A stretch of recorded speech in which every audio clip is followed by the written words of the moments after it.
হযরতে ফাতেমাতুজ জাহরা রাদিয়াল্লাহু তাআলা আনহাকে যখন কবরে ঢুকানো হবে, আবু যর গিফারি নামক একটা সাহাবী কবরের কাছে দাঁড়ায় কয়, কবর শোনো শোনো কবর, তুমি কি জানো তোমার কাছে এখন কাকে দাফন করা হবে?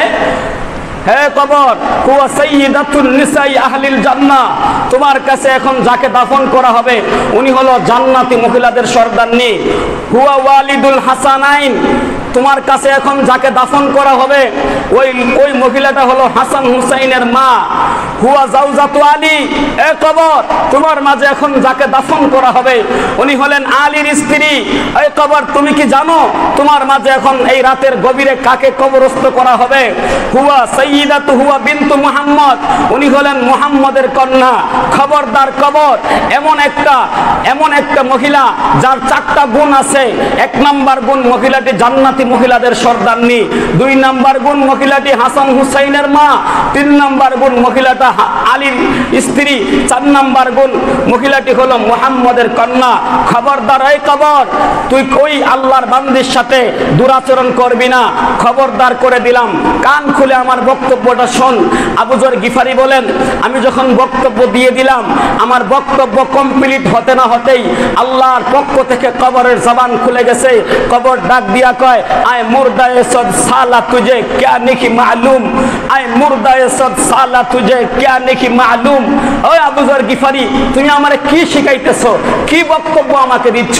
শোনো, স্পষ্ট কথা, আমি হাসান হুসাইনের মাকে চিনি না, জান্নাতি মহিলাদের লিডারনিকে চিনি না, আমি ফাতেমাকে চিনি না, আমি মুহাম্মদের কন্যাকে চিনি না, আমি আলীর স্ত্রীকে চিনি না। আমি কবর চিনি শুধু ঈমান আর আমল। যে ঈমান আমল নিয়ে আমার কাছে আসবে, ফাফরিশুহু মিনাল জান্নাহ ওয়া আলবিসুহু মিনাল জান্নাহ ওয়া আফতাহু লাহু বাবান ইলাল জান্নাহ। ঈমান আমল নিয়ে আসলে আমি তার গায়ের নিচে জান্নাতের বিছানা বিছাইয়া দিব, আমি তার গায়ের উপরে জান্নাতের পোশাক পরাইয়া দিব, আমি তার কবর সোজা জান্নাতের গেট খুলে দিব। নতুন দুলা যেভাবে ঘুমায়া যায় ওইভাবে সে আরামে ঘুমায়া যাবে। ইসলামী হাদিস হইলো এইরকম লিখছে যে ওই যে উমাইয়া আব্বাসিয়া রাজবংশের আমলে টুকাই না হাদিস, এটা উমাইয়া রাজবংশের রাজা গো কথা হই না মৌলবীরা এটা টুকায়া লিখছে কি, কবরের সামনে যখন মা ফাতেমা গেলেন, কবর বলবে, ও ফাতেমা, তুমি নবীর মেয়ে আমি চিনি না, আমি কোন নবীর মেয়ে চিনি না, তুমি আলী রাদিয়াল্লাহু তাআলা আনহুর স্ত্রী আমি চিনি না, তুমি হাসান হোসেনের মা আমি চিনি না, তুমি নবীর বেটি আমি চিনি না, আমি চিনি আমল, আমল বালা হইলে আমার থেকে রেহাই পাইবা, নাইলে পাইবা না। কও ঠিক কিনা? কতটি কানা আছে? কয় ঠিক, কয় ঠিক। এটা হলো টুকাই না হাদিস, কোরআনের সাথে সাংঘর্ষিক, এটা টুকাই না হাদিস। কারণ প্রথম কথা হইলো মাটি ইমরা থেকে আমরা চাপাই দিব না, মাটির এই শক্তি নাই। মাটির কবরে কোনদিন নফসি ঢুকে না, যখন আযাব হইব নফস ঢুকেই দেহ কবরে, জীবন্ত দেহ কবরে। নফস যেখানে থাকে সেই নফসে শাস্তি হবে, যেখানে নফস থাকে না, ব্যক্তি থাকে না, সেইখানে কোনো সাজা নাই। আর ফেরেশতাদেরকে কোনো পাওয়ার দেওয়া হয় না যে নফসকে তারা ফুৎকার করবে। একমাত্র কোরআনে পাই নবী ঈসা, সে রূহ ফুৎকার করছে, নফস ফুৎকার করছে, দুইটাই ফুৎকার করছে। ঈসা রুহুল্লাহ ওয়া উবারিউল আকমাহা ওয়াল আবরাসা ওয়া উহিল মাউতা কুম বিইজনিল্লাহ। আল্লাহর হুকুমে উঠে দাঁড়াও। 7 দিনের মরা উঠে খাড়া হয়ে গেছে। রূহ ফুৎকারও করে, আবার নফস ফুৎকার করে কে? আল্লাহর নবী, আল্লাহর রাসূল, আল্লাহর ওলিরা। এই ক্ষমতা আল্লাহর তরফ থেকে তাদেরকে দেওয়া হয়েছে আল্লাহর হুকুমে। এখন ফেরেশতার তো ক্ষমতা নাই যে লাশের মধ্যে নফস দিব। নফস যখন এই দেহ থেকে বাইরে যায় তখন এই লাশ হয়ে যায় দেহ, দেহ লাশ হয় না। এই লাশটা যেন পইচা গইলা গন্ধ সুইটা পরিবেশ নষ্ট না হয়, পরিবেশের ভারসাম্য নষ্ট না হয়, তার জন্য একটা 3.5 হাত লম্বা, 2.5 হাত খাই, 1.5 হাত পাশ একটা গর্ত খুইদা এই মরা এই পচা লাশটারে ওইখানে ফালায় থিয়া দেয়। কালকে একটা ভিডিও দেখলাম, মোটরসাইকেল অ্যাক্সিডেন্ট হয়েছে। এই মোটরসাইকেল অ্যাক্সিডেন্ট নারী বুড়ি আলাদা হয়ে পড়ে রয়েছে, ফায়ার সার্ভিসের লুকায়া আড্ডা টুকায় টুকায় ঠুঙ্গায় ভরতা আছে। তে এর আজাবটা কোন হানে হইব? ও একেবারে ছ্যাতরা বেতরা হয়ে গেছে গা। অনেক ফেরেশতারা কত জায়গা জোড়া দিব, আলিফ লালার মতো জেন্ডে করলে পরে সব হয়ে যাব না। তো এই কবরের মধ্যে, মাটির কবরে কখনো নফস ঢুকে না, ঢুকে দেহ। আর এই দেহ কবরের মধ্যে ঢুকে নফস, মাটি ঢুকে না। আল্লাহ যেই মাটি দেয় দেহ বানাইছে এটাই মাটি না, আপনার ক্ষেতের মাটি না, ওইটা আলাদা মাটি, স্পেশাল মাটি, ওটা স্পেশাল মাটি, পুরা ঠনঠনা। এখন এই কবরের আযাব নিয়া যে সমস্ত মিথ্যা বিভ্রান্ত কথাগুলো বলা হয়েছে কোরআন বিরোধী এবং সুপারিশ নিয়া, বলছিল জাকির নায়েক যে মোহাম্মদ সাল্লাল্লাহু আলাইহি সাল্লামই বলে কেউ সুপারিশ করা পারবো না, বাকি বাবা লোক কত ছোড়ো, এমনি কইছিল। কিসের খাজা বাবা, কিসের বড় পীর, কিসের মুজাদ্দিদ আল ফিসানি, কিসের বাহাউদ্দিন নাকশবন্দ, কোন বাবা কোন পীর টির এরা সুপারিশ করতে পারবো না। হ্যাঁ, স্পষ্ট ভাবে কইছে, ইন্টারনেটে ভিডিও আছে, উসিলা ধরা বেদাত হেরা কইছি, শিরিক, এই কথা কইছে। এখন আমি একটু কোরআন থেকে বলতে চাই, এই দলিলটা তারা কোরআনে কই পাইলো যে রসুল সাফায়াত করতে পারবে না, নবী সাফায়াত করতে পারবে না, ওলি সাফায়াত করতে পারে না? পাইছে, সেইটা হলো সূরা বাকারার 48 নম্বর আয়াতটা দলিল দেখায়। আমি সূরা বাকারার 48 নম্বর আয়াতটা শব্দে শব্দে আমার মুর্শিদের যে কোরআন, কুরআনুল মাজিদ হুবহু অনুবাদ, এই যে কালান্দার বাবা জাহাঙ্গীর করছেন 15 পারা, সেইখান থেকে আপনাদের প্রতিটা শব্দের কি অর্থ আমি বলবো। আল্লাহ বলতেছেন, ওয়া এবং আত্তাকু তোমরা ভয় করো, ইয়াউমা সেই দিনকে, লা না তাজি কাজে আসবে, নাফসুন নফস, আন বদলে পরিবর্তে, নাফসি কোন নফসের, সেই আন কিছুই, ওয়া এবং লা না ইউকবালু কবুল করা, মিনহা ওহা হইতে, শাফাআতুন সুপারিশ। সুপারিশের আরবি হলো শাফা আতুন, সূরা বাকারার 48 নম্বর আয়াতে পাইবেন। ওয়া এবং লা না ইউখাজু নেওয়া হইবে, মিনহা উহা হইতে, আদলুন বিনিময়, ওয়া এবং লা না হুম তাহাদের, ইউনসারুন সাহায্য করা হইবে। এর পুরা অর্থটা হইল, এবং সেই দিনকে তোমরা ভয় করো যেই দিন কোন নফস কোন নফসের বদলে কিছুই কাজে আসিবে না, এবং উহা হইতে কোনো সুপারিশ কবুল করা হইবে না, এবং দেওয়া হইবে না উহা হইতে কোনো বিনিময়, এবং তাহাদের সাহায্য করা হইবে না। কোন নফস কোন নফসের সাহায্য আসবে না, কোন নফস থেকে কোন প্রকার কোন নফসের জন্য বিনিময় গ্রহণ করা হবে না, কোন নফসের কোন উপকারে আসতে পারবে না। কোন দিন? কিয়ামতের দিন, মৃত্যু দিবসের দিন, মরণের দিন, মৌতের সময় কোন নফস। এখন আপনি একটি নফস, আমি একটি নফস, আমার সন্তান সেও একটি নফস, ছেলে আমার মেয়ে সেও একটি নফস, আমার স্ত্রী সেও একটি নফস, আমার মা, আমার ভাই, আমার বোন, আমার বাবা, আমার আত্মীয় স্বজন সবাই একটি নফস, একটি করে আলাদা আলাদা নফস। এই নফসেরা যত প্রকার ফুফা, যত প্রকার বিনিময় দেউক, মসজিদ বানায় দিলাম, মাদ্রাসা বানায় দিলাম, হজ করায় দিলাম, বদলি কিচ্ছু আইব না। সূরা বাকারার 48 নম্বর আয়াত। আমি কি কোরআন মানুম না মোল্লা মানুম? আমি কি কোরআন মানুম না টুকাই না হাদিস মানুম? আমি কোরআন মানুম আর সহি হাদিস মানুম, টুকাই না হাদিস মানুম না, যেটা কোরআনের সাথে সাংঘর্ষিক। এখানে বলছে নফসের কথা, এখানে কিন্তু বলে নাই কোন রসুল কোন নফসের জন্য সুপারিশ করতে পারবে না, এটা বলছে। নফস আর রসুল কি এক? নফস আর রসুল কি এক? নফস হচ্ছে খান্নাযুক্ত থাকে, নফস নাপাক হয়, রসুল নাপাক থাকে না। রসুল হাদি, রসুল হেদায়েতকারী, রসুল প্রেরণ হয়, নফসকে সৃষ্টি করা হয়। রসুল স্রষ্টা, রসুল নাজেল হয়, রসুল আগমন করে, আর নফসকে সৃষ্টি করা হয়। এই জন্য রসুল পারে, ওলি পারে নফসের জন্য সুপারিশ করতে, রসুল পারে তার উম্মতের জন্য সুপারিশ করতে, রসুল পারে তার উম্মতের জন্য সুপারিশ করতে, পীরে পারে তার মুরিদের জন্য সুপারিশ করতে। আল্লাহর ওলি যদি তার মুরিদের জন্য সুপারিশ করে, সেই সুপারিশ কবুল হবে। ওইটার দলিল দিমু। এই কোরআন এটা বলছে, এক আয়াতে বলতাছে ওয়ালা তাজিরু ওয়াজিরাতু উখরা ওয়ালা তাজিরু ওয়াজিরাতু উখরা ইজরা ওয়া ইন তাদু মুশকিলাতু ইলা হিমলিহা, যে কোন পিতা তার সন্তানের পাপের বোঝা বহন করবে না, কোন পিতামাতা সন্তানের বোঝা বহন করবে না, সন্তান পিতামাতার বোঝা বহন করবে না। এইখানে বলতেছে কোন নফস থেকে কোন সুপারিশ গ্রহণ হবে না, কোন নফস থেকে কোন প্রকার সুপারিশ গ্রহণ হবে না, কোন নফস থেকে কোন বিনিময় কোন কিছু মানে বাপের মুক্তির লেগে যারা মসজিদ খাড়া করায় দেন কোরআনের সাথে, যে মসজিদ বানান আপনার আব্বাকে আল্লাহ তাআলা জান্নাতুল ফেরদাউস দিয়ে দিবেন, আমাদের মাদ্রাসায় দেন, হ্যাঁ আল্লাহ তাআলা আপনার আব্বাকে জান্নাতুল ফেরদাউস দিয়ে দিবেন, করব না? এই যে আমরা যে খাওয়াইলে তুমি সব পাইবা, তুমি খাওয়াইলে তুমি সব পাইবা, তোমার বাপে সব পাইবো না, তোমার বাপে খাওয়াইলে তোমার বাপে সব পাইব, তুমি যাহা করবা তুমি তা পাইবা। অন্য করব, আমি খাইলে তোমার পেট ভরে না, আমি খাইলে তোমার বাপের পেট ভরবো কেমনি?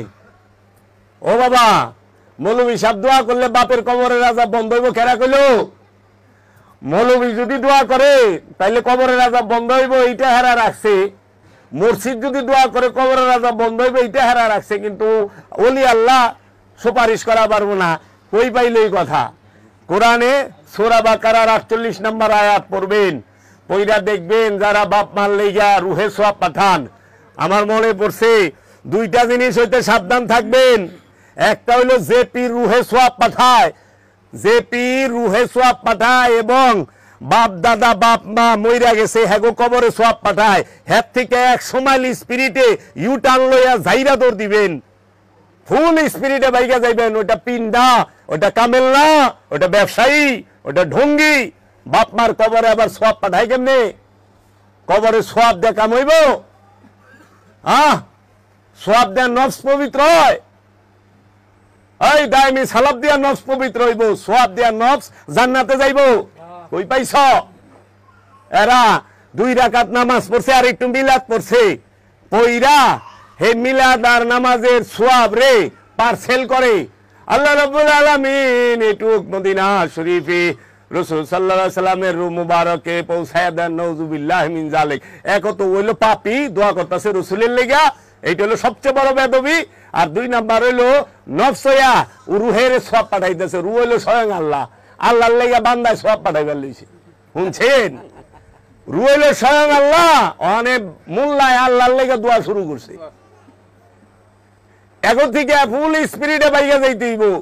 তারপরে আল্লাহ রাব্বুল আলামিন এই সওয়াব নজর পৌঁছায় দেন বাদদার শরীফে, এই সব নজর পৌঁছায় দেন জান্নাতুল বাকিতে, জান্নাতুল মাওয়ায়, এই সব পৌঁছায় দেন ইয়েমেনে, ফিলিস্তিনে, ইসরায়েলে। আল্লাহ রাব্বুল আলামিন এই সব পৌঁছায় দেন আজমির শরীফে, এই সব পৌঁছায় দেন বাংলাদেশের হুনে। তারপরে তামাম জাহানের যত মুমিন মুমিনাত মুসলমান কবরে গুজরায় গেছে, হ্যাগো কবরের ভিতরে মানে আল্লাহরে কইতাছে হের সওয়াবটা জানি আল্লাহ পার্সেল করে দেয় ফেরেশতাগো দিয়া বিভিন্ন জায়গায়। এই সওয়াব না পাঠাইলে তো মাল দিব না, দোয়া করলে দিব না টাকা। এই আয়াতের সাথে সাংঘর্ষিক তাদের দোয়া সাংঘর্ষিক এই কোরআনের আয়াত। আমি কি কোরআনের আয়াত মানুম না তারপর দোয়ার এই ফর্মুলা মানুম? আচ্ছা, আরেকটা আয়াত দেখাই, সূরা বাকারার 123 নম্বর আয়াত। যাগো মোবাইল আছে, অ্যাপস আছে, খুইলা দেখ। সূরা বাকারার 123 নম্বর আয়াত। আল্লাহ রাব্বুল আলামিন বলতেছেন, এবং তোমরা ভয় করো সেই দিনের, যেই দিন কোন নফসের কিছুই কাজে আসিবে না, এবং গ্রহণ করা হইবে না তাহাদের নিকট হইতে কোনো বিনিময়, এবং তাহারা উপকারে আসিবে না কোনো সুপারিশ, এবং তাহাদের সাহায্য পাবে না। সূরা বাকারার 48 নাম্বার, সূরা বাকারার 123 নাম্বার। আরো দলিল লাগবো? আরো আছে, গাঠি বইরে দিমু, কোরআন দিমু আগে, হাদিস তো পরে। কোরআন হলো হীরা, হাদিস হলো কাঁচ। কোরআন হলো রসুলের বাণী, ইন্নাহু লাকাউলুন রাসূলিন কারীম। আর হাদিস 23 লাখ হাদিস সংগ্রহ কইরা মাত্র 23,000 রাখছে, 1% রাখছে, 99% বলে মিছা কথা। এর লেগা হাদিস সম্পর্কে জানতে হইলে দুইজন গবেষকের বই পড়বেন, একজন সাদুল্লাহ সাহেবের, আরেকজন হইল কারবালা ও মাবিয়া কিতাবের নাম সেই গোলাম মুর্শেদ সাহেবের, লেখক গোলাম মুর্শেদ, আর হাদিস সাহিত্যের ইতিহাস সাদুল্লাহ। বাংলা বাজার থেকে আইনা পড়েন, মাথা ঘুরবো যে হায় হায় কত বড় পুকুর চুরি করছে, একটা সব উঠাই দিছে, থইলার বিড়াল ভাই করে দিছে। আর কোরআনের আয়াত এই বিষয় ভিত্তিক আমার কাছে আইন, আমি দিয়া দেবো প্রত্যেকটা বিষয়ের উপরে কয়টা আয়াত নাজিল হইছে, কি হইছে বইলা দেবো এইখান থেকে, যে কিয়ামত সম্পর্কে, সাআত সম্পর্কে কি আসছে। তাহলে পরে এই যে সূরা বাকারার 123 যে কইল, এবং তোমরা ভয় করো সেই দিনকে যেই দিন কোন নফসের কিছুই কাজে আসিবে না, এবং গ্রহণ করা হইবে না সুপারিশ তাহাদের নিকট হইতে বিনিময়, এবং তাহারা উপকারে আসিবে না, এবং তাহারা সাহায্য পাইবে না। ও বাবা, তাইলে এই যে আমরা যে আমাকে কাছ থেকে এই দুয়ার নামে যে টাকা পয়সা আমরা মসজিদে, মাদ্রাসা, এতিমখানায় দিবার লইছি, এই দুয়ার নামে যে নিতে আছে, এটা কি মিথ্যা হচ্ছে না? এতিমকে খাওয়ান, এটা তো আল্লাহ কোরআনে কইছি। মিসকিনকে খাওয়ান, সদকা দেন, সদকা দিবেন মানুষরে। প্রতিষ্ঠানকে সদকা দেওয়ার কথা কোরআনে কোথায় আছে? সারা কোরআনে কোন জায়গায় আছে যে মসজিদে সদকা দাও? সারা কোরআনে কোন জায়গায় আছে মাদ্রাসায় সদকা দাও? সারা কোরআনে কোন জায়গায় আছে যে এতিমখানার মধ্যে এতিমখানা বানায় সদকা দাও?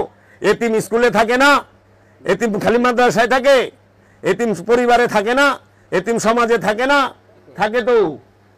এতিম রে সদকা না দিয়া, মানুষ অসুস্থ মানুষকে সদকা না দিয়া, বুখা ক্ষুধার্ত মানুষকে সদকা না দিয়া আজকে প্রতিষ্ঠানের প্রতি ঝুঁকা বইছে।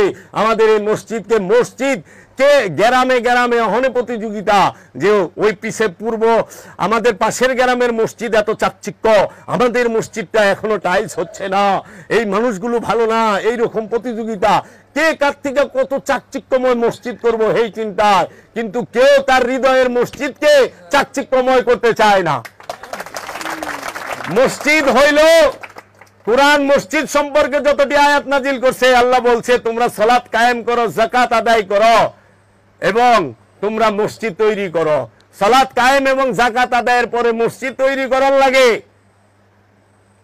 যার সালাত কায়েম হইছে এবং যাকাত আদায় হইছে, সে মসজিদ তৈরি করবে। সেইটা হলো হৃদয়ের মসজিদ, কলবের মসজিদ। তোমার কলবটাকে মসজিদ বানাও। মসজিদ আল্লাহর ঘর, যেই কলবে আল্লাহ থাকে। তাই কোরআন হাদিসে বলছে কুলুবুল মুমিনিন আর সে আল্লাহ, মুমিনের কলব আল্লাহর আরশ।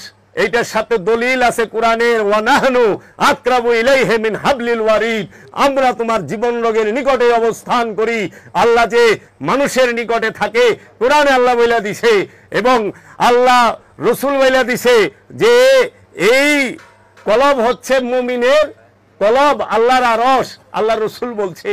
তাহলে এই হাদিসের সাথে কোরআনের মিল আছে, আমরা এটা সমর্থন পাই। কিন্তু ওই প্রতিষ্ঠানের ভিতরে এগুলো দেওয়া মানুষকে তুই আজকে দেখেন অভাব অনটনে দরিদ্র মানুষগুলা হাহাকারে কান্দে, একটা ফতুয়া দেয়, এদেরকে দান করবেন, এরা নামাজ পড়ে না। এই বেনামাজিদেরকে দান করে আপনার টাকাটা চলে যাচ্ছে, আপনি এদেরকে দান করে কোনো লাভ হয় না। আমাদের কোরআনের পাখিদেরকে দেন। আশ্চর্যের বিষয়, আপনারা সুস্থ সবল, আপনাদেরকে কেন টাকা দেব? টাকা দেব যে অসুস্থ, যে ঋণগ্রস্ত, যে ঋণের যন্ত্রণা আত্মহত্যা করার প্রস্তুতি নিছে, তার ঋণটাকে পারলে সারায় দেন। মানব সেবা করেন, মানবরে বাঁচান। মানবের বাড়িতে বিল্ডিং উঠায়েন না, এত বড় বড় দালানের দরকার পড়ে না। মানুষ গ্রামে 400 মসজিদ বানাতেছেন 5000 স্কোয়ার ফিটের। কত বছর পরে এটা বলবো, তা আবার ফাউন্ডেশন দিছে 10 তলা, পুরো টাকাটাই লস। এটা প্রতিযোগিতা করে, কিন্তু ওই গ্রামের 10 জন গরিব মানুষের ঘর ঠিক করে দেয় নাই, 10টা গরিব মানুষের মোটর গাড়ি দেয় নাই, 10টা গরিব মানুষের ঘরে ফ্যান লাগাই দেয় নাই, 10টা চিকিৎসাহীন মানুষের চিকিৎসা ওই ফান্ডের থেকে করে নাই। মানব সেবা করেন, মানবের লইয়া মানুষ এখন মানুষের রোগ লয়ে ব্যবসা করে, মানুষের কষ্ট লয়ে যন্ত্রণা লয়ে ব্যবসা করে। এই যে কোরআনের আয়াত আবার আরো খুলেন, সূরা তাহার 109 নম্বর আয়াত, সূরা ইব্রাহিমের 31 নম্বর আয়াত। খুইলা একটু দেখেন সূরা আল ইমরানের 90-91 নম্বর আয়াত যদি একটু খুলেন তাহলে আপনারা দেখতে পাইবেন যে সূরা আল ইমরানের 90 এবং 91 নম্বর আয়াতে রব্বুল আলামিন আমাদেরকে কি বইলা রাখছে। আল্লাহ বলতেছে, নিশ্চয় যারা ঈমান আনিবার পরও কুফরি করে অতঃপর তাহাদের কুফরি বর্ধিত হইতে থাকে, তাহাদের তওবা কবুল করা হবে না এবং উহারাই তো বিপথগামী। নিশ্চয় যারা ঈমান আনিবার পরে কুফরি করে, রসুলকে ঈমান আনিবার পরে কুফরি করে মানে রসুলের হাতে হাত দিয়া বায়াত হইছে, বায়াত হওয়ার পরে যেই ব্যক্তি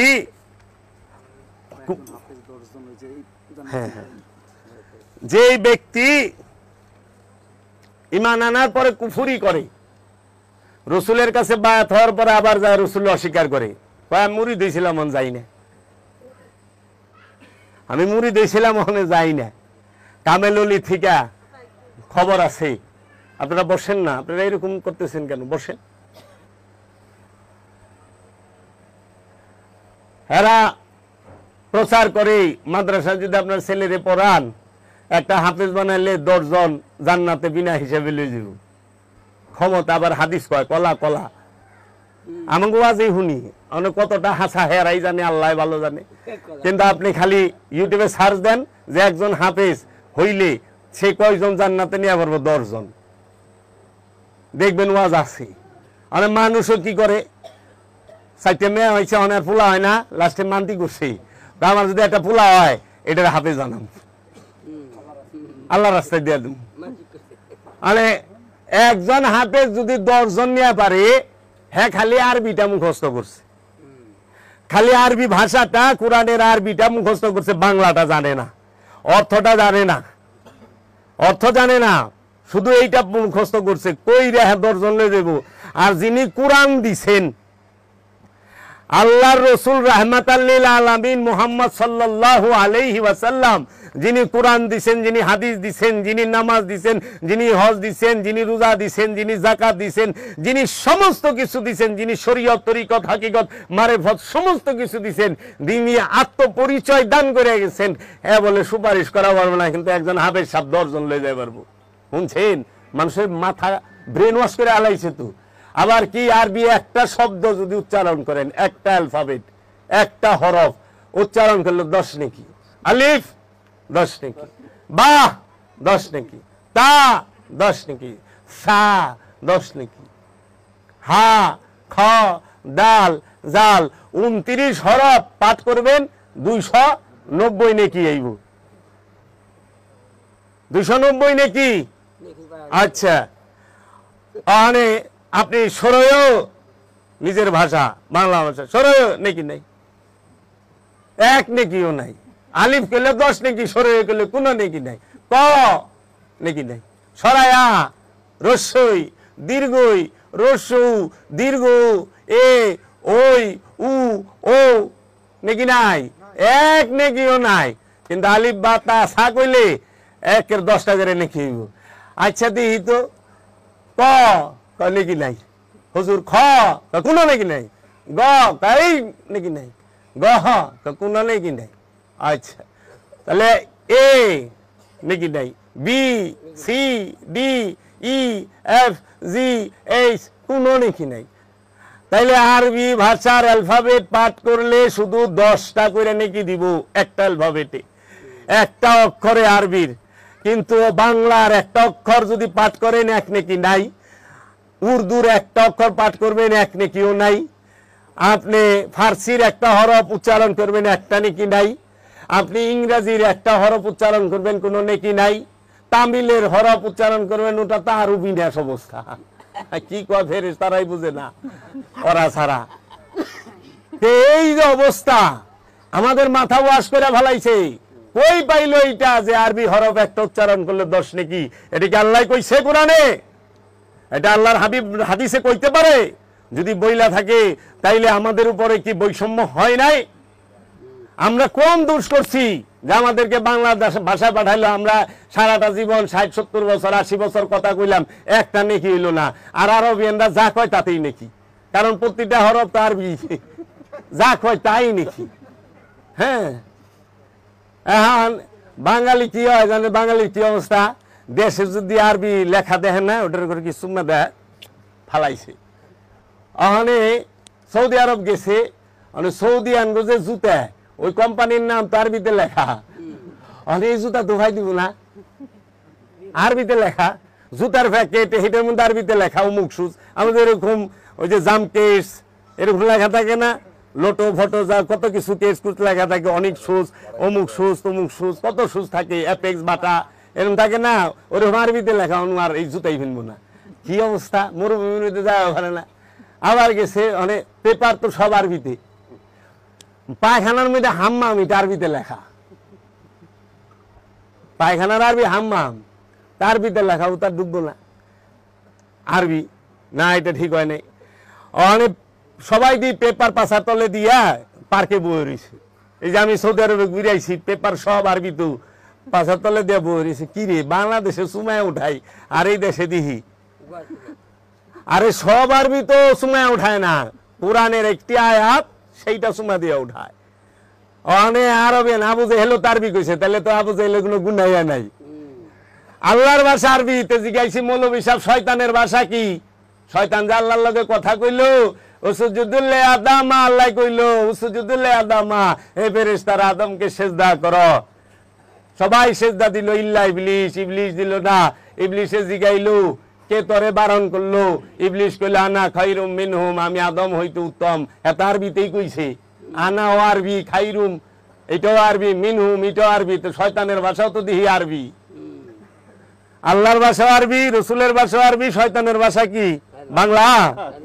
আল্লাহ বাংলা কথা কইছে, কই পাইলেন? এই জন্য আল্লাহ সূরা ইব্রাহিমে বলছে আমি প্রত্যেক জাতিতে প্রত্যেক ভাষায় ওই জাতির নিজের ভাষায় আমি রসুল প্রেরণ করেছি। সূরা ইউনুসে কইয়া রাখছে প্রত্যেক জাতির জন্য প্রত্যেক ভাষায় রসুল আছে। এই ভাষার বৈষম্য করেন না।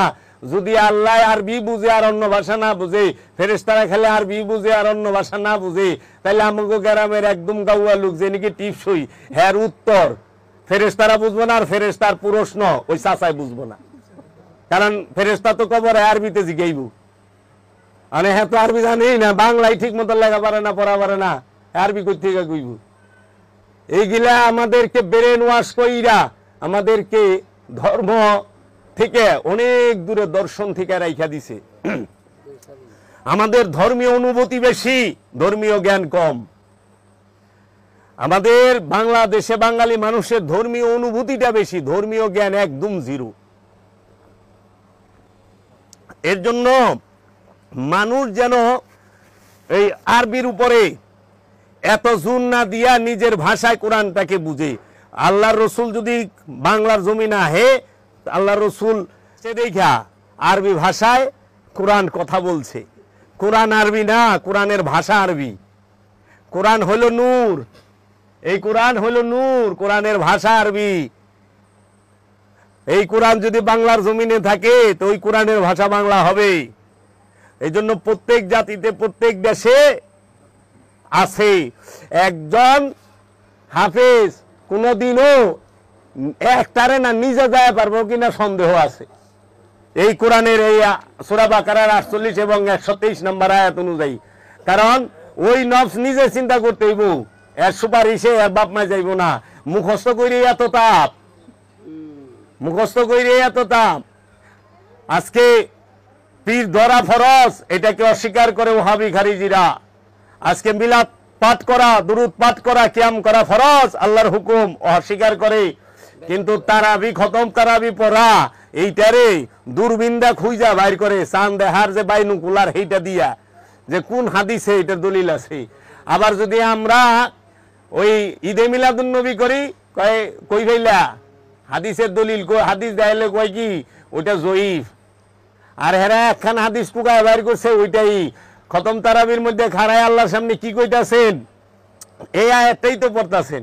সূরা নেসার মধ্যে আছে, তোমার স্ত্রী যদি তোমার কথা না শুনে, তোমার অবাধ্য হয়, তাহলে প্রথমে তুমি তার সাথে কথা বন্ধ করো, তারপরে বিছানা আলাদা করো। তারপরেও যদি সে না শুনে, তাহলে তারে দু একটা ইটি দেওয়া আর কি, হালকা পাতলা, যদি এতে সে সঠিক হয় তাইলে পরে আর বক্র পথ তালাশ করিও না। অনে আপনি তারাবিতে তো খাড়ায়া, জি আপনি তো তারাবিতে খাড়ায় এইটা পড়তাছেন, আল্লাহরে শুনাইতেছেন না আল্লাহর সামনে। খতম তারাবিতে যে শয়তানের সম্পর্কে 65টা আয়াত, এই 65টা আয়াত আল্লাহরে শুনাইতেছেন। 65টা আয়াত আল্লাহরে কইতাছেন, হে আল্লাহ শয়তান 19 ভাবে ধোঁকা দেয়, উদিলান না মান্নিয়ান না ইয়ানজাগুন না নাজাগুন বাগদা কাইদা ইয়াফতিনান্না উলকি ফিতনাতান। আল্লাহ শয়তানের ধোঁকা হইতে সাবধান, ইয়া বনি আদম লা তাবুদুশ শয়তান। এমনি পড়তাছেন ঠেইলা কি কইতাছেন আল্লাহর সামনে, আল্লাহরে কইতাছেন ইন্না আতাইনা কাল কাউসার, আমি আপনারে কাউসার দিছি। হাবিব সাহেব আল্লাহরে কাউসার দিছে না, আল্লাহ রসুলরে কাউসার দিছে। আল্লাহ রসুল সাল্লাল্লাহু আলাইহি সাল্লামরে কাউসার আতা করছে।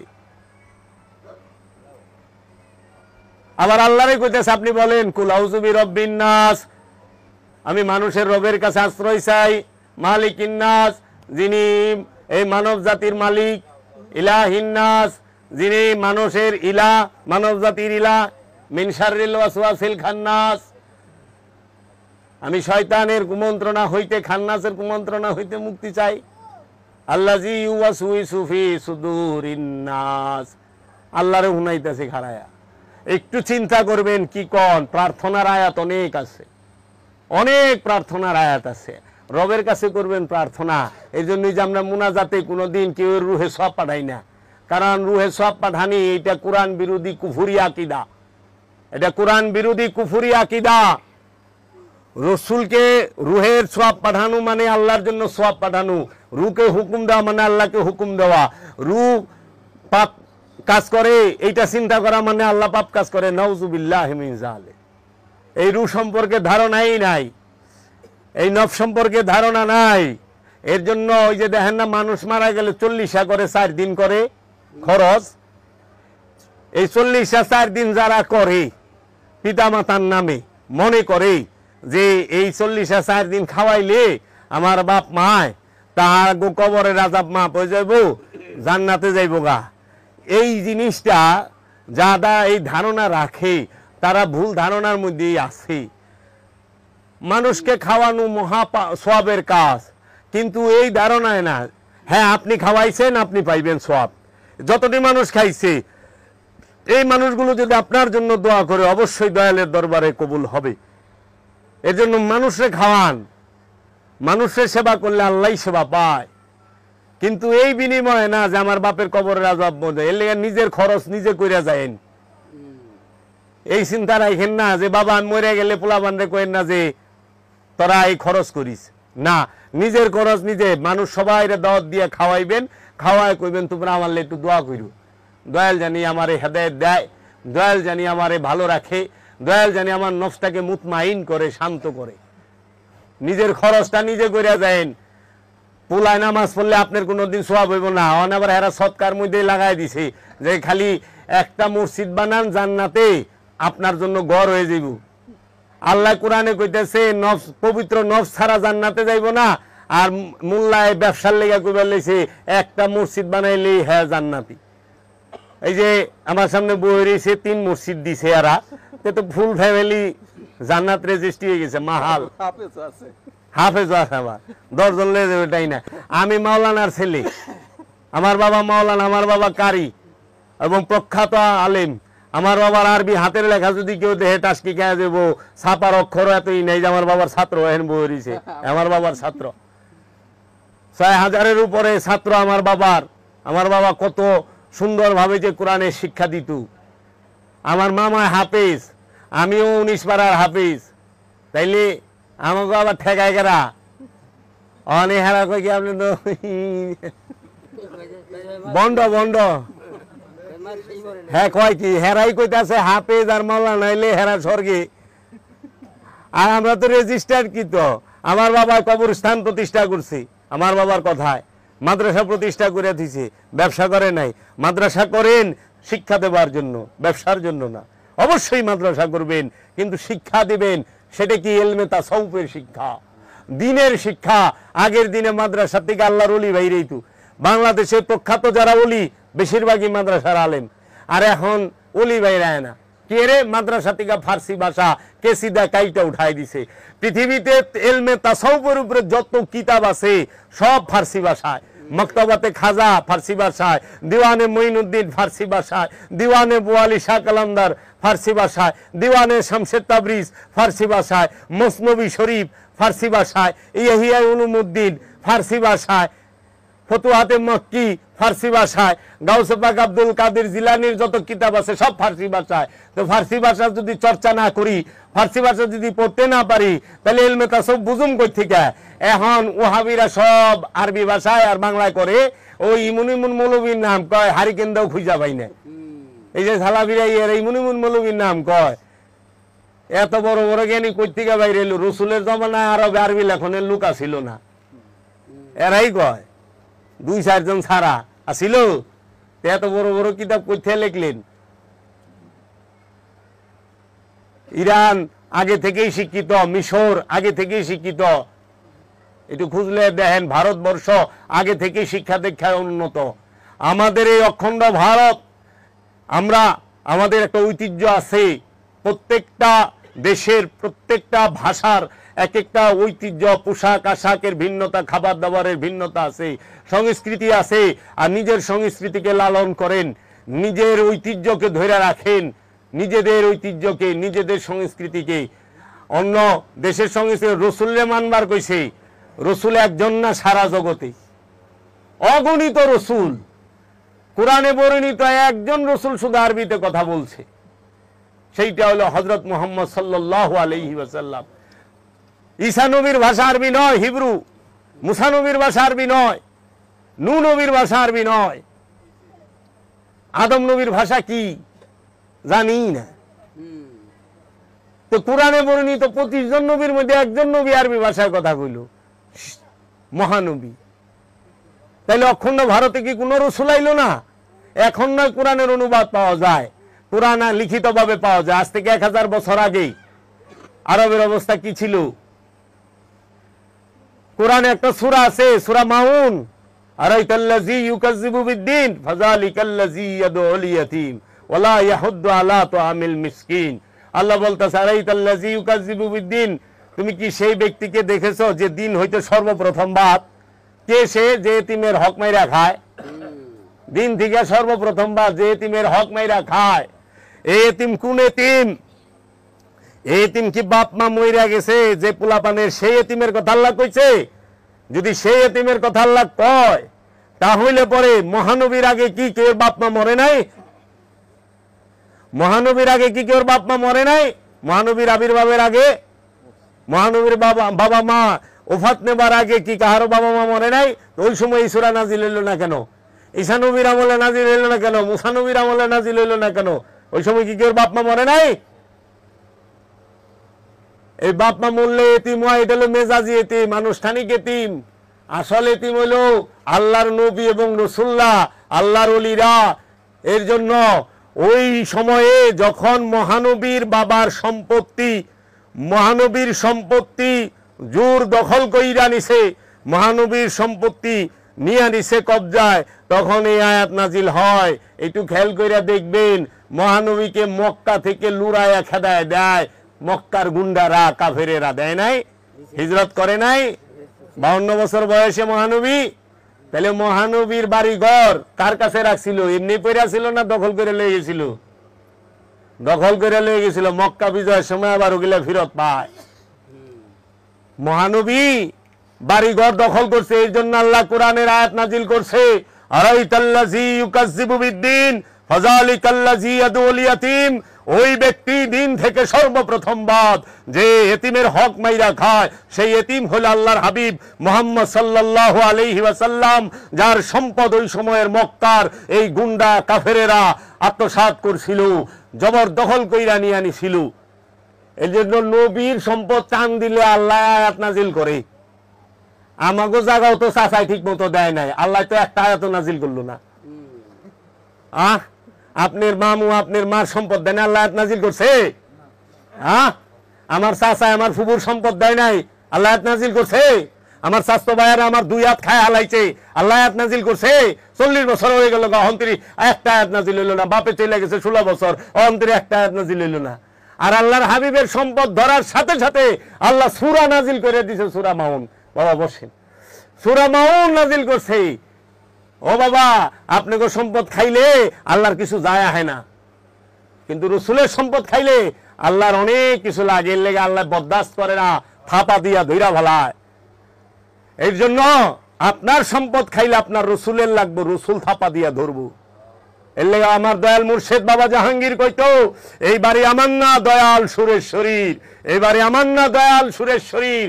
আমার বাবা মাওলানা আফসারউদ্দিন বলছে, এই বাড়ি আমার না দয়াল বাবা জাহাঙ্গীরের বাড়িটা। এটা দয়াল বাবা জাহাঙ্গীরের বাড়ি। 1 ইঞ্চি জায়গা যদি কেউ নিয়ে খাইয়া হজম করতে পারে, তখন সে বাবা জাহাঙ্গীর দেখবো। বাবা জাহাঙ্গীর বলতো, সুরেশ্বরীর বাড়ি যদি লয়ে যাক, বংশ শেষ হয়ে গেছে গা, বংশ শেষ হয়ে গেছে। তাজা তাজা মানুষ ধানা ধান মরে গেছে গা, সব বাবার বাড়ির পাশেই।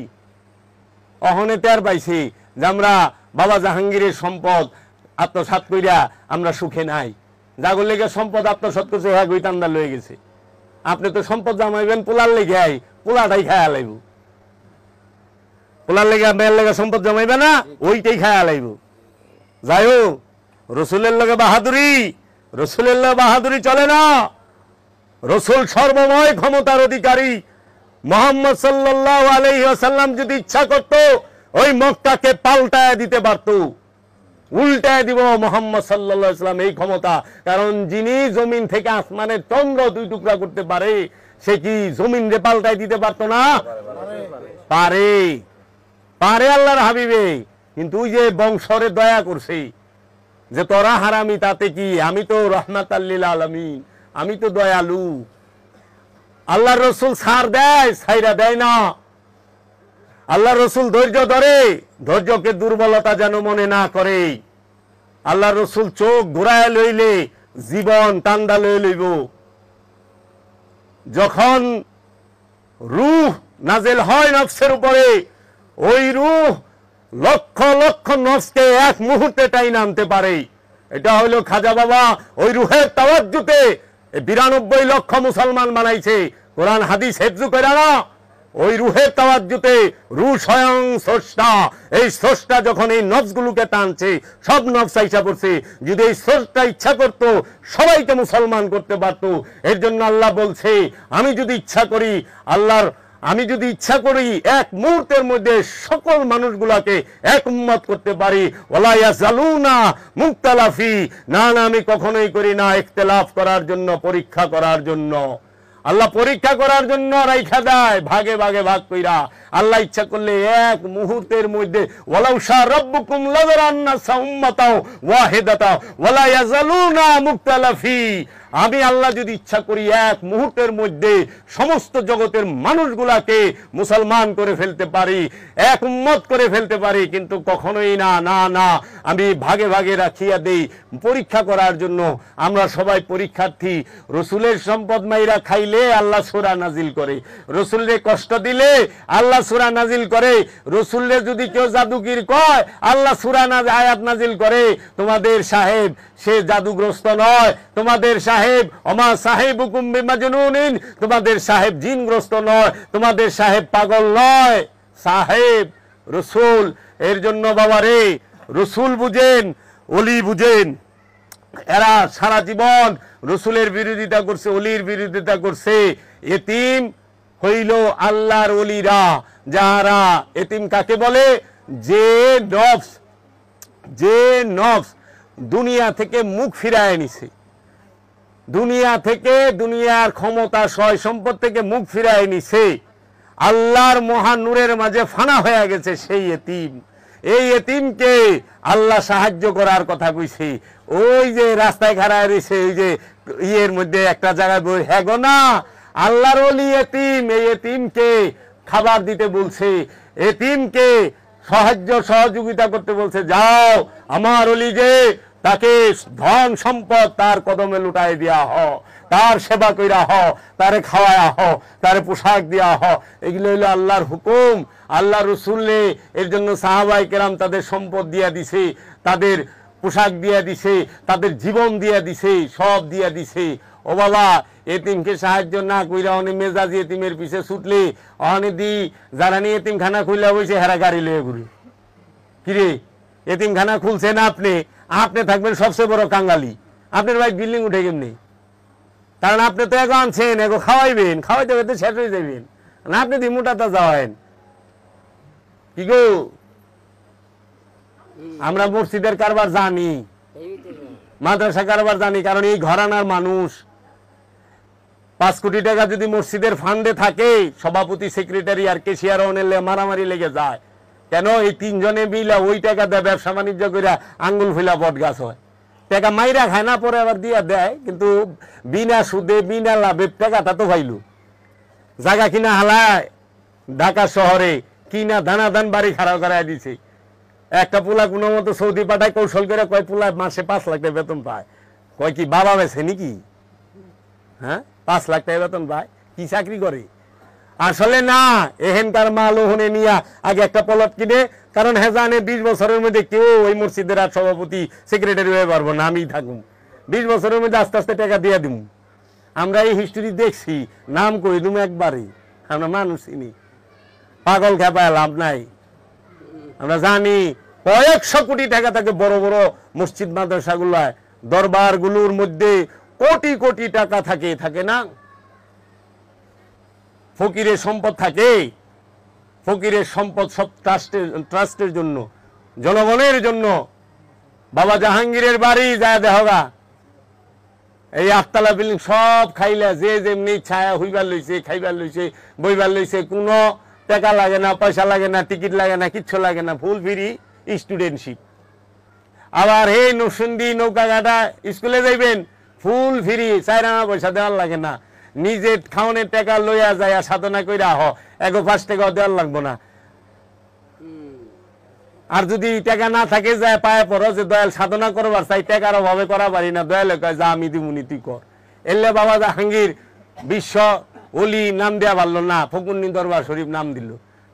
কারণ আমরা সব ফকুরনি বাসার দরবারে যা হাজির হয়েছি, বাসারে আমরা চুষতে চুষতে আস্তে একদম সম্পদ ছাড়া করে দিয়েছি। মহানবীরে পাইছিল আরবের মরুভূমির এরা, টাঙ্গালেরা। মহানবীর স্ত্রী জাজিরাতুল আরবের সেরাদনী মা খাদিজা, তার সম্পদে বেইসা উটের জুল আর রুটি খাইতে খাইতে রসুলের কন্যা মা ফাতেমা স্বামী মাওলা আলী ইহুদির বাগানে পানি টানছে খেজুরের বিনিময়, কর্ম করে খাইছে। রসুলের কন্যা 1 শতক জায়গা পায় নাই। রসুলের কন্যাকে একটি বাগান লেখা দিয়ে গেছিল তার মা খাদিজা এবং রসুল দুইজনেই। মা খাদিজা মহানবীর দিছে, মহানবী মা ফাতেমাকে দিছে, যে এইটা তোমার মায়ের হক, মায়ের থেকে পাইছে। সেই পদকটাকেও আবু বকর সিদ্দিক বাজেয়াপ্ত করে লয়ে গেছে। রসুলের কন্যার সম্পত্তি বাজেয়াপ্ত করে লয়ে যান আপনারা, একটা কন্যা। আবার আপনারাই সূরা নেসার মধ্যে সম্পদ বন্টনের হিস্সা রাখছেন, আবার হাদিস লাগাই দিছেন রসুলের সম্পদ জনগণের জন্য। হ্যাঁ, উনার মেয়ে কোনো সম্পদ পাবে না, উনার সন্তান নাই, উনার মেয়েরা সম্পদ পায় না। তাহলে কোন সূরা নেসার মধ্যে মেয়েদের সম্পদ বন্টনের এই ভাগের হিসাব রাখছেন কেন? সাংঘর্ষিক হয়ে গেল না? রসুলের কন্যা যদি সম্পদ না পায়, বাজেয়াপ্ত করে নেন, কোরআনের আয়াত দেখান তে সূরা নেসায় মেয়েরা যে বাপের মায়ের থেকে সম্পদ পাইব, এই অংশ রাখছেন কেন? অনেক কথা আছে যেগুলা সত্যেরও সত্য গোপন করে রাখছে এই হতভাগা মুসলমান জাতি। এরা বুঝতে পারে না এই উমাইয়া আব্বাসিয়া রাজবংশের চক্রান্তে আল্লাহর রসুলের পরিবারকে এত নির্যাতন করছে যেইটা ধারণার বাইরে। আল্লাহর রসুলের পরিবারের একটা ব্যক্তিকে তাহারা এই ন্যাচারাল পরিবেশে ইন্তেকাল করতে দেয় নাই, সবাইকে খুন করছে, সবাইকে খুন করছে। এবং পৃথিবীতে প্রতিটা বড় বড় ওলি আল্লাহরে সব সময় কষ্ট দিছে এই জালেমের দলেরা। কারণ তারা জানে আলে রসুল যদি সমাজে থাকে তা গো রাজত্ব করা চলবো না, আলে রসুল যদি থাকে রাজত্ব চলবো না। এই জন্য দেখবেন সমাজের মধ্যে অলিগো বিরোধিতা করে সবচেয়ে বেশি 2টা শ্রেণী, একটা হলো ধনী শ্রেণী আর একটা হলো মোল্লা শ্রেণী। এই 2টা শ্রেণী কেন? ধনীরা, কারণ অলি সত্য কথা কয়, অলির কথা অনুযায়ী ধনী তার ধনী থাকা পারে না। আর অলি যদি স্বীকার করে তাহলে মোল্লাগিরি চলে না। কেউ মোল্লার কাছে যাইব না অলির কাছে যাইব, এর লেগে অলিরে বন্ধ বানান লাগবো, যায় না বন্ধ। কিন্তু অলির কর্ম যায় দেখেন সব মানব সেবা, সে নিজে আঘাত খায়, কাউরে আঘাত করে না, সে কারো মাহফিল যায় বন্ধ করে না, সে কারো বাড়িতে যে আগুন লাগায় না। একটা অলি জগতে দেখাইতে পারবেন যে কেউ বাজ্যে আগুন লাগাইছে? আর আমি হাজার হাজার মৌলবী দেয় পারুম যে কেউ মানুষের বাজ্যে আগুন লাগাইছে, অলির বাজ্যে আগুন লাগাইছে, মাজার ভাঙছে, দেয় পারুম। এটা হলো হিন্দার সুন্নত, মাজার ভাঙ্গা। মাজার ভাঙ্গে কে? হিন্দায়। মা আমেনার মাজার ভাঙছে হিন্দায়, মাজার খুঁজছে হিন্দায়, মবিয়ার মায়। কাবা ঘরে গিলাপে আগুন দেওয়া কার সুন্নত? এজিদের। কাবা ঘরে গিলাপে আগুন দেওয়া কার সুন্নত? এজিদের। আর কাবাকে রক্ষা করা কার সুন্নত? মাওলা মোহাম্মদের, মাওলা আলীর, মাওলা হাসান হুসাইনের। এর জন্য ওই আরবের ভূখণ্ডে যেই পর্যন্ত সুন্নিরা ছিল সেই পর্যন্ত আরবে আলে রসুলদের মাজারগুলো ঠিক ছিল। এই যখন ওহাবি আইলো 1923 সালে, একদিনে জান্নাতুল মাওয়া জান্নাতুল বাকিতে বুলডোজার দিয়া সমস্ত মাজারগুলা ভাঙলো। হতভাগা মুসলমান জাতি তারা মা খাদিজার মাজারটা বুলডোজার ভাঙছে, মা খাদিজার মাজারটা বুলডোজার দিয়া ভাঙছে। ও কেউ রে তো দেখলাম না এই মৌলবীরা এত কোরআন হাদিস জাননেওয়ালারা আন্দোলন করতে। কে অধিকার দিল? মহানবীর চাচা মাওলা আলীর বাবা যে মহানবীকে পাইলা লাইলা বড় করছে। আরে মহানবী না থাকলে ইসলাম থাকতো? কোরআন থাকতো? মসজিদ থাকতো? মাদ্রাসা থাকতো? এই শরীয়ত থাকতো? এই কিচ্ছু থাকতো না। তোমাকে পীরগিরি থাকতো? কিচ্ছু থাকতো না। সেই মহানবীর যে পাইলা লাইলা বড় করছে তিনি হলো মহানবীর চাচা মাওলা আলীর বাবা ইমাম আবু তালেব, তার মাজারটাও বুলডোজার দা ভাঙছে। যে মহানবীর পাশে মা খাদিজা সম্পদ নিয়ে না দাঁড়াইলে এই ইসলাম জিন্দা থাকতো না, এই ইসলাম প্রচার হইতো না, করতে পারতো না আল্লাহর হাবিব। সব দিকে সাপোর্ট দিছে মা খাদিজা, সেই মা খাদিজার মাজারটা ভাঙছে। মহানবীর দাদা যিনি দোয়া কইরা, যিনি রবের কাছে ফরিয়াদ কইরা বাদশাহ আবরার হাত থেকে কাবাকে রক্ষা করছে, কাবা বাদশাহ আবরার ভাঙা পারে নাই, আবাবিল পাখি আয় পড়ছে। মহানবীর আবির্ভাবের 50 দিন আগে এই ঘটনা। মহানবীর আবির্ভাবের 50 দিন আগে মহানবীর দাদা বলছে, হে রব্বে কাবা, এই হস্তি বাহিনী যে নিয়ে আইছে বাদশাহ আবরাহা, এর ঠেকানের মতো শক্তি আমার নাই, তোমার কাবা তুমি রক্ষা করো, তোমার কাছে ফরিয়াদ। আল্লাহ রাব্বুল আলামিন আবাবিল পাখি পাঠাইলো। তাহলে এজিদ যখন কাবা ভাঙলো, কাবা ঘরের গিলাপ আগুন দিল, আল্লাহর আবাবিল পাখি কই আসিল? হাজ্জাজ বিন ইউসুফ যখন কাবা ভাঙ্গা মাটির সাথে মিলাই দিল মক্কা আক্রমণ কইরা, তখন এই আল্লাহর আবাবিল পাখি কই আসিল? আমার জানার বিষয়, আমার প্রশ্ন, এদের কাছে একটু উত্তর দিবেন। বাদশাহ আবরার বেলা আবাবিল আইলো, আর হাজ্জাজ বিন ইউসুফ আর এজিদের বেলা আবাবিল আইলো না কেন? এলে কাবা ঘরের গিলাপে আগুন দেওয়া এজিদের সুন্নত, কাবা ঘর ভাঙ্গা এজিদের সুন্নত। আর আওলাদের রসুলকে হত্যা করা এটা মবিয়ার সুন্নত। মবিয়া মাওলা আলীর হত্যাকারী, মবিয়া মাওলা হাসানের হত্যাকারী, এই মবিয়াই মা আয়েশার হত্যাকারী। এই মবিয়া মা আয়েশাকে হত্যা করেছে এই মবিয়ার মারওয়ান মিলা। গোপন করে রাখেন কে? জান্নাতুল বাকিতে যে মৌলবীরা এত মা আয়েশা করে, মা আয়েশার লেগে জীবনটা দিয়ে দিবার চাই উম্মুল মুমিনিন, ঠিকই তো জীবন দিব, কিন্তু মা আয়েশার মাজারটা যে ভাঙলো, এই ওহাবিরা এর বিরুদ্ধে দিয়ে একটা কথা বলল না। জান্নাতুল বাকিতে মা আয়েশার মাজার ভাঙছে, মা হাফসার মাজার ভাঙছে, মা উম্মে হাবিবার মাজার ভাঙছে, এদের মাজার একসাথে ছিল। মাওলা হাসানের মাজার ভাঙছে, হযরত উসমানের মাজার ভাঙছে, এরকম 60,000 সাহাবার মাজার ভাঙছে এই ওহাবিয়া। এই রুমাল মুরাদা টুপি মুরাদা বইছে। আরে এই যে বেজাইলা শায়েক গিনা আইছে, একে বাংলাদেশে খালি বেদাত চোখে পড়ে।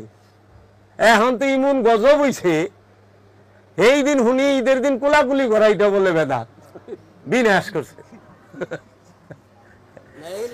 মুনাজাত করা ঈদের মধ্যে হেডে বলে বেদাত। আমানে তো দিয়ে আমি ওরা নিজেরা সালাফি নিজেই তো বেদাত, কারণ সালাফি রসুলের জমানায় ছিল না, আহলে হাদিস রসুলের জমানায় ছিল না, সাহাবীর জমানায় ছিল না। নে নাসিরউদ্দিন আলবানী হলো জন্মদাতা, ওরা নিজেরাই তো বেদাত, বেদাতে খালি বেদাত। অনেক কুলাকুলি করা বেদাত। এটা যদি বেদাত হয়, বাবা 5 কুলি টুপি ভিন্দে এটা কি বেদাত না? জালি টুপি ভিন্দে এটা কি বেদাত না? এটা তো সাহাবিও পরে নাই, রসুলও পরে নাই। সব একটা জালি টুপি ভিন্দে, যে লাল রুমাল পরে এটা রসুলও পরে নাই, সাহাবিরাও পরে নাই, এটা বেদাত না? এই রুমালের উপরে পাগড়ি পরে এটাও তো বেদাত। পাঞ্জাবি বেদাত, পরে কাপড় পাইব কই রসুলের জমানায়, সবই তো বেদাত। জুত হ্যান্ডেল পিনতে এটাও বেদাত, সব বেদাত। দাঁত একটাও খুঁজা পাওয়া যাবে না বেদাত খুঁজলে। বেদাত দিয়া খালি বুঝাই। ঈদের দিন রোজা করছে মাইসে একটু কোলাগুলি ঘুরবো, সেইটাও বলে বেদাত। এর লেগে আমি কি করবো, ইফতারির মধ্যে আলুর সব বেদাত, বেগুনি বেদাত, বুট মুড়ি বেদাত, এই সর্ষার তেল বেদাত, কারণ সর্ষার তেল তো ওখানে পাওয়া যায় না, বেদাত। জয়তুন খাইবা, জয়তুনের তেল, সর্ষার তেল আরবিয়ানরা খায় নাই। এই যে বেদাত বেদাত করতে করতেই সালাম করা বেদাত, সেজদা দেওয়া বেদাত, শিরক করতে করতে ওখানে সালামও করে না, সেজদাও দেয় না, সালাম আলকিও দেয় না, ওখানে দূরে দরবার চায় পোলা মানে। কারণ ওই যে সব বেদাত করে দিছে তো, ওখানে মোবাইলের দিকে এমনি চায় থেকে বাড়িতে কে আইলো খবরই লয় না, ময় মুরব্বী আইলো না গেল, কোনো কুশল বিনিময় না, এটি কে করছে, এই দায় এড়াইতে পারবেন আপনারা? এই ধর্মীয় যাজকরা করেছে। জি বাবা, আমি আপনাকে কষ্ট দিলাম, আপনারা আমি যে আয়াতের রেফারেন্স গুলা দিলাম আপনারা এগুলা বৈশা বৈশা গবেষণা করবেন, দেখবেন।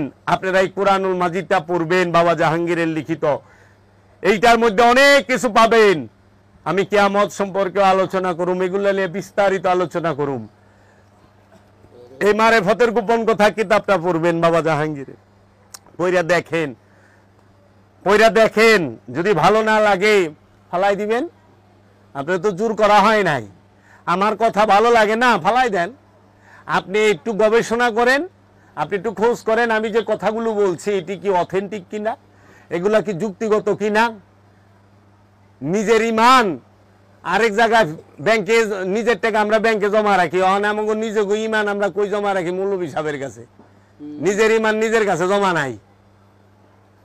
আর অলিরা কোনোদিন মুরিদের ইমান জমা রাখে না। অলিরা কি করে, নবী রাসূলুল্লাহ সত্য আর মিথ্যাই দুইটা জিনিস বইলা দেয়, ছাড়ো আর ধরো, এইখানে মধ্যে অলিরা নাই, সত্যটা বইলাও দেয়, এটা সত্য এটা মিথ্যা, মানলে মানো না মানলে না মানো, অলির কিছু যায় না, অলি সুজা এটা জায়গা, তুমি মানলে আমার লাভ নাই, তুমি না মানলে আমার ক্ষতি নাই। কারণ অলি জানে বাঁচতে এতটুক লাগে। এর লেগে দেখবেন বেশিরভাগ অলিয়ে কামেল যারা, তারা খুব সাধারণ জীবন যাপন করছে। এই লাক্সারি জীবন যাপন অলি আল্লাহরা করে নাই, নবী রাসূলুল্লাহ করে নাই, তারা ইচ্ছা করলে পারে, করে নাই। আর ওখানে পিসাবে চলতে ময়লাই লাগে না, ভক্তের লগে দেখাই করে না, মোটা অঙ্কের গুরু দক্ষিণ হলে ভক্তের লগে দেখা করবো পিসাবে। তাইলে হে ভক্ত কি দান করব, কার দান করব, কার লগে কথা করব? যদি ভক্ত পীরের কাছে যা দুঃখের কথাই না কইতে পারে, ভক্ত যদি পীরের চেহারাই না দেখে, ভক্ত যদি পীরের কাছে যায় আর তার ভুল গলতির কথাটা না কইতে পারে, এবং তার যে শিক্ষা সে যে কোনটা বুঝতেছে না সেইটা না কইতে পারে, সেই ভক্ত কিভাবে উন্নত স্তরে যাবে, নফসকে পবিত্র করতে পারবে? এর জন্য বাবা সব কথার শেষ কথা, পবিত্র নফস জান্নাতে যাইব। কোন নফস? নফসে মুতমাইন্না, মসজিদ করে জান্নাতে যাইব, এটা আজগবি শরীফের কথা। মসজিদ যদি হৃদয়রে করতে পারেন জান্নাতে যাইবেন, হৃদয়কে মসজিদ করতে পারলে জান্নাতি। ওই ইট পাথরের মসজিদ বানায়া জান্নাতে যাওয়া যাইব না। তাইলে তো উমাইয়া আব্বাসিয়া রাজবংশের সব রাজারা জান্নাতে যাইব, গাওলাদের রসুল কুবায় কাইতে। মুয়াবিয়া 70 রাজার মসজিদ বানাইছে, মুয়াবিয়া তো পুরা জান্নাত। এজিদ 300 মুফতির থেকে লিখিত ফতোয়া লয়ে মাওলা হুসাইন রে কতল করছে, শাহাদাত করছে। এজিদ কত মসজিদ বানাইছে, কত মৌলভী সাহেবরে খাওয়াইছে, এজিদ জান্নাতি? এই হায়, তাহলে এই পৃথিবীর মধ্যে যত বড় বড় জুলুমকার রাজা বাদশা, এই যারা নাকি শাসনকর্তা, তারা জুলুম কইরা মসজিদ বানাইয়া জান্নাতে চলে যাব? আরে বাবা, এত সস্তা জান্নাত? এর লেগে আল্লাহ জানে 1400 বছর পরে ফকর আইব। এর লেগে আল্লাহ কইয়া থইছে একমাত্র জান্নাতে যাইব ইয়া আইয়াতুহান নাফসে মুতমাইন্না, এ পরিতৃপ্ত নফস তুমি জান্নাতে প্রবেশ করো। পরিতৃপ্ত নফস জান্নাতে যাইব, শান্ত নফস জান্নাতে যাইব। আর জান্নাতে যাইব ওই একটা নফসি মুত্তাকি। জান্নাতে কে যাইব? কাদাফলাহা মান তাযাক্কা, ওই ব্যক্তি সফল যে নিজের নফসকে পবিত্র করতে পেরেছে। কাদাফলাহাল মুমিনুন, একমাত্র মুমিন সফল।